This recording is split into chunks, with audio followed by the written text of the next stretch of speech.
Hello, children. Today we are going to talk about a poem by William Wordsworth, who was a very famous English poet. William Wordsworth loved nature and often wrote about how beautiful it is, and how it can make us feel better.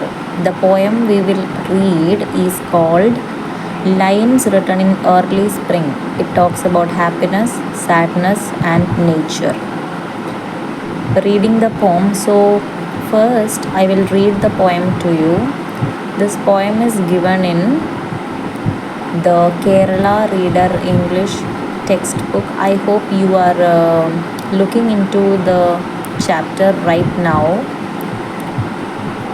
Children, please take your English textbook, turn over to the chapter Lines Written in Early Spring of your English textbook, okay, and look into it. I'm going to read it.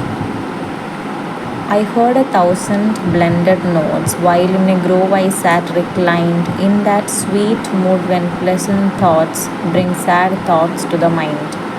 To her fair works did nature link the human soul that through me ran, and much it grieved my heart to think what man has made of man. Through primrose tufts in that green bower, the periwinkle trailed its wreaths, and this my faith that every flower enjoys the air it breathes. The birds around me hopped and played, their thoughts I cannot measure, but the last motion which they made, it seemed a thrill of pleasure. The budding twigs spread out their fan to catch the breezy air, and I must think, do all I can, that there was a pleasure there. If this belief from heaven be sent, if such be nature's holy plan, have I not reason to lament what man has made of man?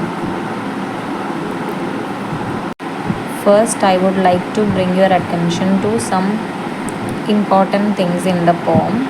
I sat reclined. The line I sat reclined, what does it mean? When the poet says I sat reclined, it means he was sitting back and relaxing in a comfortable way. This shows he was in a calm and peaceful state of mind. Next is, why does the poet feel sad while reclining in the grove? Even though he is surrounded by the beauty of nature and feels happy thoughts, these happy thoughts make him feel sad too. He feels sad because he thinks about how humans have treated each other badly and have harmed the world. Now let's go through the poem stanza by stanza. In the first stanza, the poet hears many beautiful sounds while he is relaxing in the grove. He is in a happy mood, but this happiness also brings some sadness.